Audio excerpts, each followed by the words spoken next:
तो स्वागत है आप सबका। बंच वायरल्स देख रहे हैं आप। हर किसी को लगता है कि मुझे सरकारी नौकरी की ज़रूरत है, लेकिन सरकारी नौकरी पाने के लिए वो रास्ता ढूंढने के लिए एक गुरु की ज़रूरत होती है। हमारे संस्कृति में कहा जाता है कि गुरुर् ब्रह्मा गुरुर् विष्णु गुरुर्देवो महेश्वरा गुरु साक्षात परब्रह्मा तस्मै श्री गुरुवे नमः।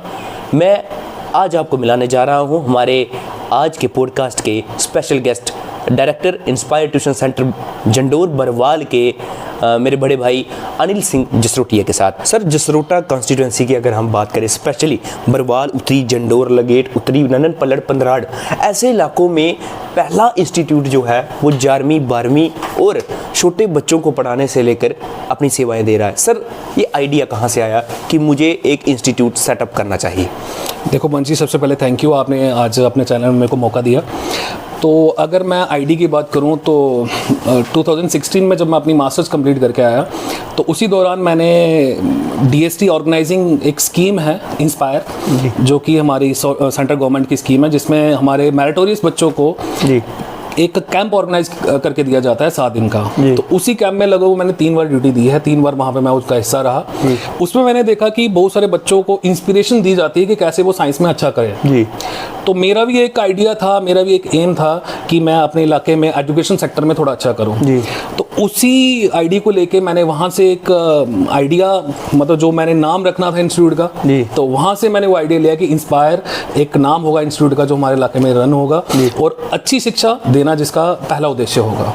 तो वहीं से वो मैंने नाम लिया और इंस्पायर ट्यूशन सेंटर की जो है स्थापना हुई 2016 में। एक टीम बनी जिस टीम में लगभग 10 मेंबर्स थे, जो आज तक लगातार वही टीम काम कर रही है और यहाँ तक आए हैं 2025 तक। सर, एक चीज़ रहती है, जब भी हम कोई इनिशिएटिव लेते हैं तो कहीं ना कहीं एक रिस्क रहता है कि यार मेरे से चलेगा या नहीं चलेगा। कई बार फैमिली सपोर्ट भी रहती है। क्या ऐसे ऑब्स्टेकल आए आपकी?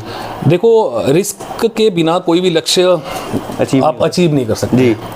एक लाइन है बड़ी फेमस, मेरे बड़े भाई कर्नल रणवीर सिंह जम्वाल बोलते हैं कि कोई भी लक्ष्य मनुष्य के साहस से बड़ा नहीं, हारा वही जो लड़ा नहीं। जी बिल्कुल बिल्कुल। तो रिस्क तो लाइफ में है। अगर आप कुछ बड़ा करना चाहते हो लाइफ में तो बिना रिस्क के आप वो नहीं कर पाओगे।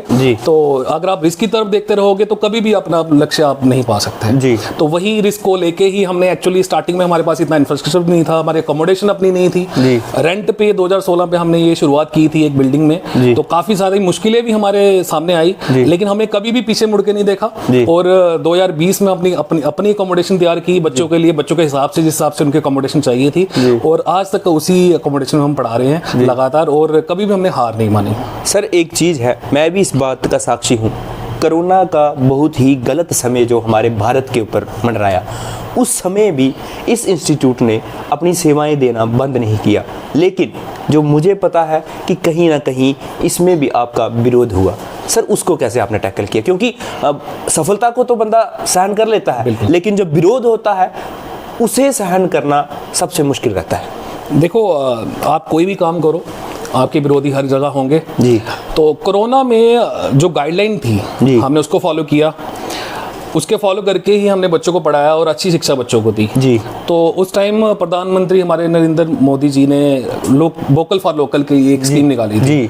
तो शायद हमने भी उसी को फॉलो किया। अच्छा, आप वोकल फॉर लोकल को सपोर्ट कर रहे हैं? तो हमने भी टीम बनाई, अच्छी टीम बनाई, बच्चों को अच्छी शिक्षा प्रणाली दी। तो अच्छे रिजल्ट बच्चों के आए, लोगों ने हमें देखा, लोगों ने हम पे विश्वास किया और अभी तक विश्वास कर रहे हैं, जिसके बावजूद हम अच्छे रिजल्ट दे पा रहे हैं और अच्छा काम कर पा रहे हैं अपनी लोकेलिटी में। जी।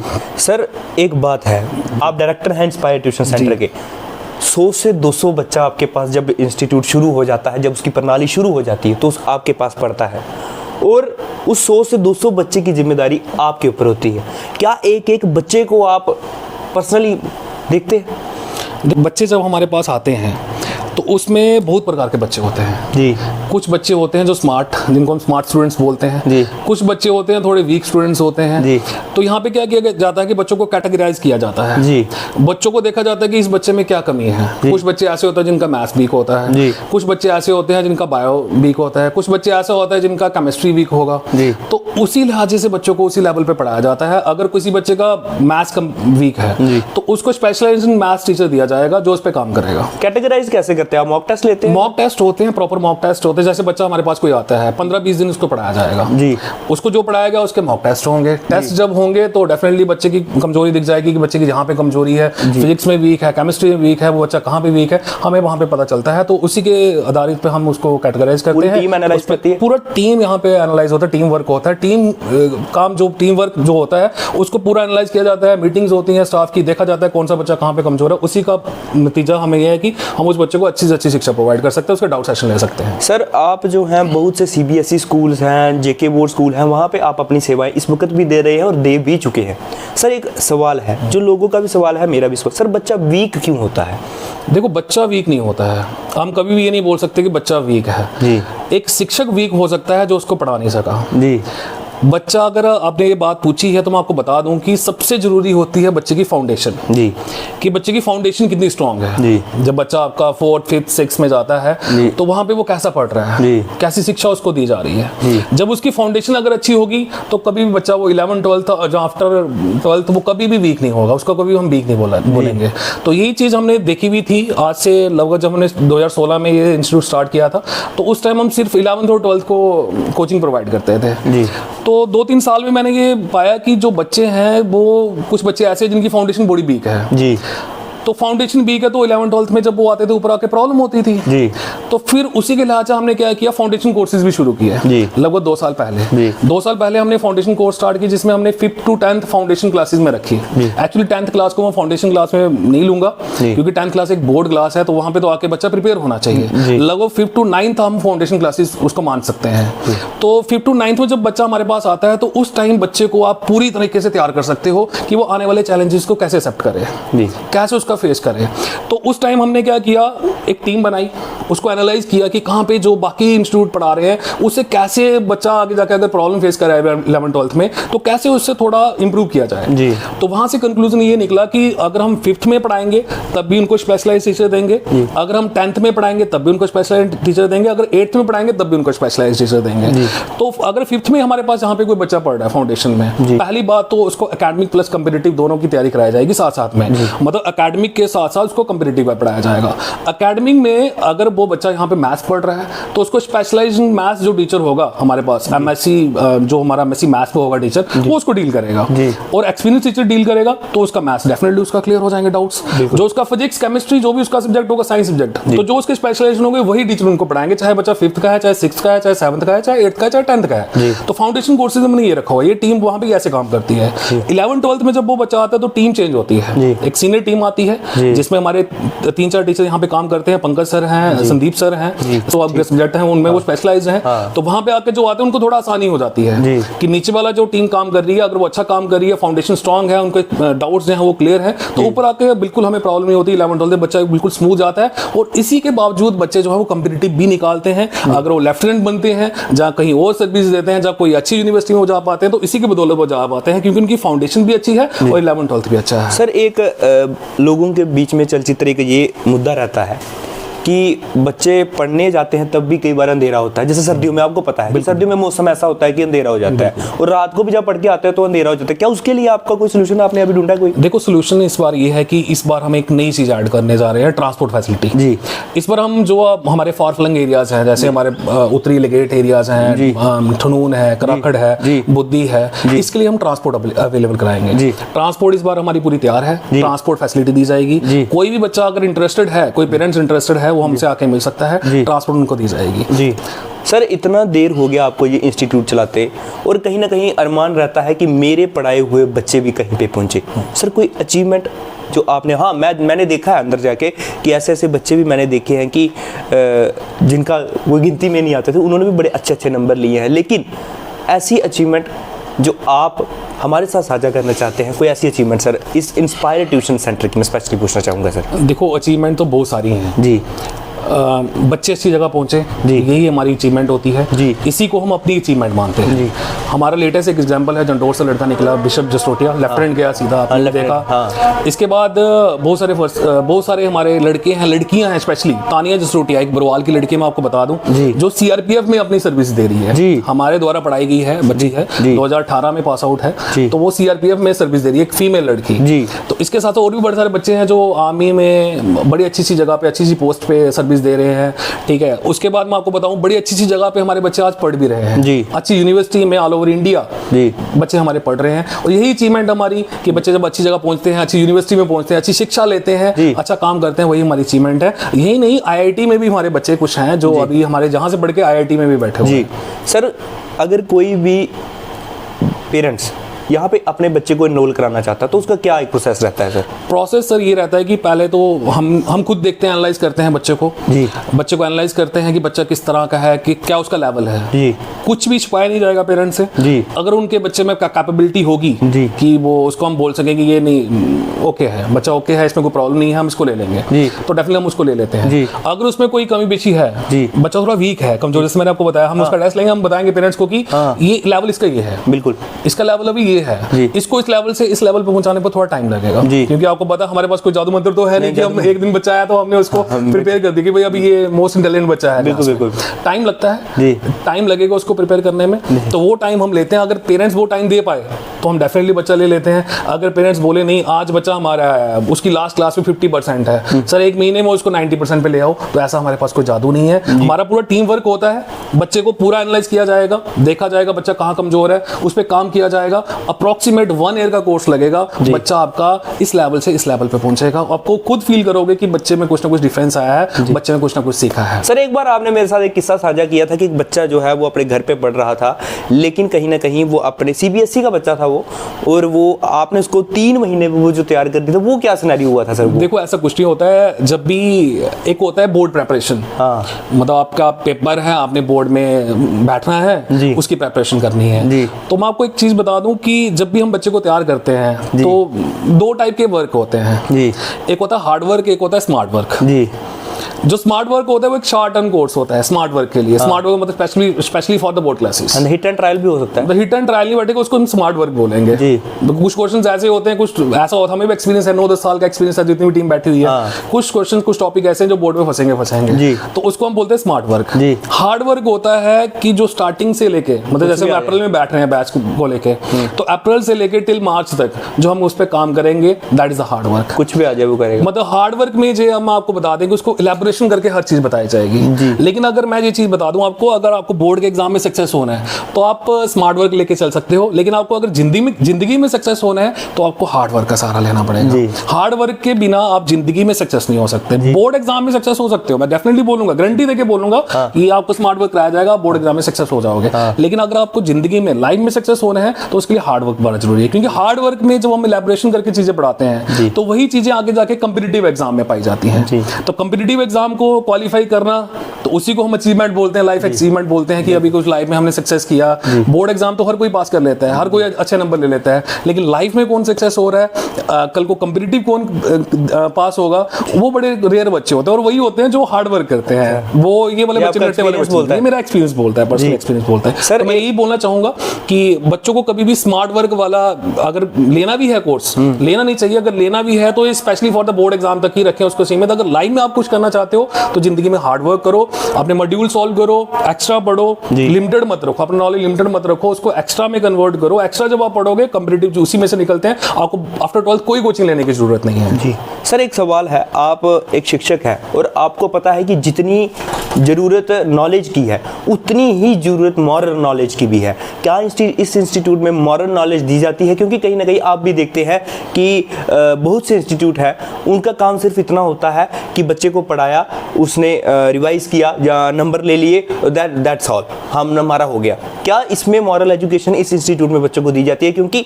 कोई भी कह सकते हैं आपकी यंग एज का तो कोई है नहीं है, सीनियर मोस्ट टीचर्स है वहाँ पे पढ़ा रहे हैं। क्या मॉरल नॉलेज की कोई यहाँ पे प्रावधान रखा गया है इस इंस्टीट्यूट में?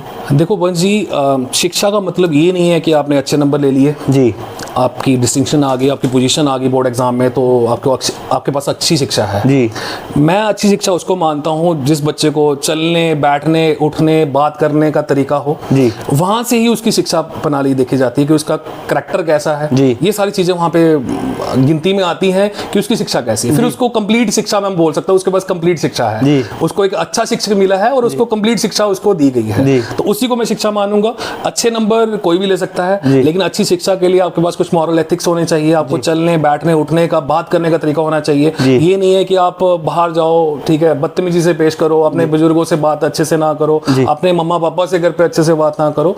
तो हमारे यहाँ पे ऐसी शिक्षा नहीं है। हमारे जहाँ पे हम एक रूरल एरिया में आते हैं, रूरल एरिया में इंस्टीट्यूट्स लाते हैं, तो बस बड़ी सारी ये चीजें हमें देखना मॉरल एथिक्स देते हैं। मॉरल एथिक्स डेफिनेटली बच्चों को दिए जाते हैं। यहाँ तक कि जब बच्चे यहाँ पे आते हैं, जो मेल स्टूडेंट्स हमारे पास होते हैं, वो आके अपने टीचर्स के पाँव भी बांधते हैं। यहाँ पे बड़ी बार देखा भी होगा, यहाँ पे हमारे पास, तो अपने पेरेंट्स के भी छूता होगा। बिल्कुल बिल्कुल। तो वही शिक्षा हम देते हैं कि जहाँ पे भी हमारे बच्चे जाएं, एक छवि छोड़ के जाएं, अच्छी छवि छोड़ के जाएं, उनके पास मॉरल एजुकेशन जरूर हो। मॉडर्न एजुकेशन तो हो ही हो, उसके साथ एक मॉरल एजुकेशन भी हो। सर क्या इंस्पायर ट्यूशन सेंटर सिर्फ ट्यूशन सेंटर ही रहेगा कि क्या फ्यूचर में भी कोई ऐसा कोई हमारे दर्शकों को देखने को मिल सकता है या लोकेलिटीज को देखने को मिल सकता है फ्यूचर में, कोई प्लान आपका जो हो सकता है? देखो, एजुकेशन सेक्टर में हमारी पूरी टीम एक काम कर रही है जी। बहुत जल्द हमारा एक प्रोजेक्ट है वो आने वाला है जी।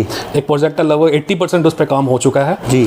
एक बड़ा ही अच्छा हम नया प्रोजेक्ट ला रहे हैं जी। तो अभी मैं उसको रिवील नहीं करूंगा जी। रिवील आपके चैनल पे ही करूंगा मैं, इट्स माय प्रॉमिस, लेकिन जल्द उसको रिवील करेंगे और बड़ा ही अच्छा एक प्लेटफॉर्म होगा जो आज के युग की शिक्षा है जी, जो आप बोलते हैं ना, आज के युग की मॉडर्न एजुकेशन जिसको हम बोलेंगे जी, ठीक है, मॉरल एजुकेशन के साथ मॉडर्न एजुकेशन जो आज के बच्चों को चाहिए, कंपाइल अप देंगे। हाँ, वो उस इंस्टीट्यूट में मिलेगी। बहुत जल्द उसको रिवील करेंगे आपके चैनल पे, फर्स्ट टाइम उसको रिवील करूंगा मैं। उस पे काम चल रहा है, पूरा टीम वर्क हो रहा है, लगभग 80% काम हो चुका है, 20% पेंडिंग है। जैसे वो कंप्लीट होगा हम उसको रिवील कर देंगे। सर आखिर में एक सवाल रहेगा कि अब जो है नए बैच कब से यहाँ पे बैठने शुरू हो जाएंगे? नए बैच जो हमारे स्टार्ट होंगे यहाँ पे वो 1 अप्रैल से होंगे जी। इसमें फाउंडेशन कोर्सेज भी शुरू हो जाएंगे और 11-12 के कोर्सेज भी शुरू हो जाएंगे। और एक चीज मैं फिर से आपको बता देता हूँ आपके थ्रू पेरेंट्स को कि फाउंडेशन कोर्सेज बच्चों के लिए बहुत जरूरी है जी। फाउंडेशन कोर्सेज में हम एकेडमिक प्लस कॉम्पिटिटिव प्रोवाइड कर रहे हैं जी। Academic plus competitive. और फाउंडेशन कोर्सेज ऐसे होंगे यहाँ पे, ये नहीं कि एक सिंगल टीचर, अगर आपका 5th का बच्चा है तो सिंगल टीचर उसको नहीं पढ़ाएगा जी। It's my promise, single teacher उसको नहीं पढ़ाएगा जी। उसको स्पेशलाइज्ड टीचर ही पढ़ाएंगे जो उसके सब्जेक्ट के होंगे जी। अगर मैथ्स उसको पढ़ाएगा वो एमएससी मैथ्स ही पढ़ाएगा teacher. And they all are monitoring by you. Yes, आप उनको मॉनिटरिंग करेंगे? मैं ही उनको मॉनिटर करूंगा, मेरा एक्सपीरियंस है, मैं भी मॉनिटर करूंगा। टीम वर्क होता है एक्चुअली, मैं एज ए लीडर काम करता हूं, मैं एज ए बॉस काम नहीं करता जी।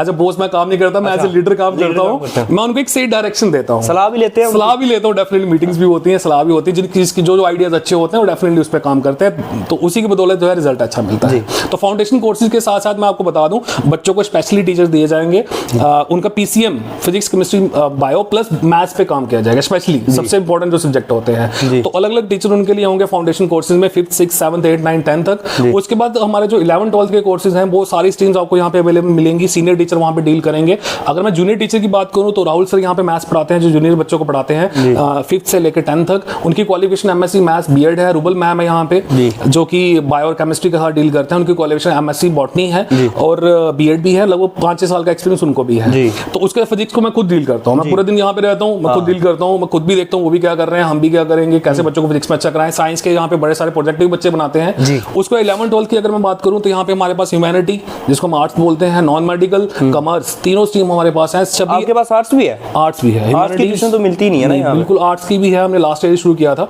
आर्ट्स का, बच्चों की थी डिमांड की आर्ट्स को भी शुरू किया जाए और आर्ट्स की ट्यूशन भी हम यहाँ पे देने। कॉमर्स के भी लास्ट ईयर यहाँ पे हमारे पास स्टूडेंट्स थे तो कॉमर्स को भी हमने शुरू किया हुआ है। और जो भी हमारी टीम है एक एक्सपीरियंस टीम है, लगभग 9-10 साल उनको पढ़ाते हुए हो गए, जो सीनियर टीम हमारी पढ़ा रही है। पंकज सर पढ़ा रहे हैं मैथ्स को, आप जानते होंगे उनको, पंकज सर को। फिजिक्स में खुद डील कर रहा हूँ, केमिस्ट्री संदीप सर डील कर रहे हैं, तो सारे अच्छे टीचर हैं यहाँ पे, उस पर कोई प्रॉब्लम नहीं आएगी। ठीक है सर, युवा जो है वो चाहते हैं हम घूमे फिरे, बड़ा कुछ एंजॉय करें वहाँ पे जाके, और इस घूमने के चक्कर में उनका टाइम भी कंज्यूम हो जाता है। कैसे ये इंस्टीट्यूट बाकी इंस्टीट्यूटों से ज़्यादा उनको एक बेनिफिशियल वे दे सकता है सर?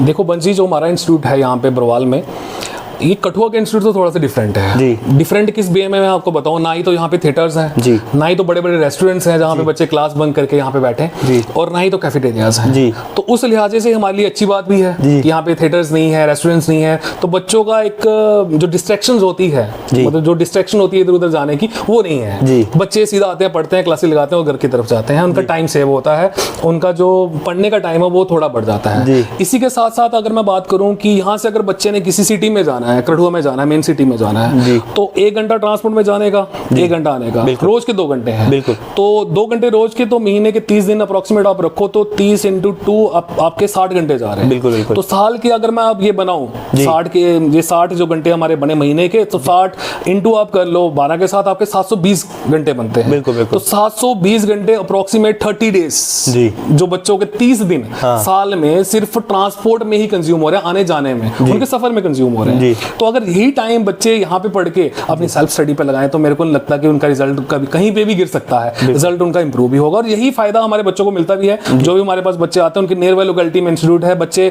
5 मिनट आने के लिए, 5 मिनट जाने के लिए, ज्यादा से ज्यादा हार्डली 5 मिनट लगते हैं बच्चों को यहाँ पे पहुंचने के लिए। तो उसी चीज का बच्चे फायदा उठाते हैं, उनके रिजल्ट भी अच्छे रहते हैं और हमारे लिए अच्छी बात है। सर एक सवाल है आपसे, आपने इस वक्त मैं कह सकता हूँ एक बहुत ही सक्सेसफुल आप इंस्टीट्यूट चला रहे हैं, आपकी उपलब्धियां हर कोई गिनाता है लेकिन आपकी गलतियां कोई नहीं गिनाता, आप अपना फीडबैक कहाँ से लेते हैं सर? देखो बहुत ही अच्छा क्वेश्चन पूछा आपने ये बंसी।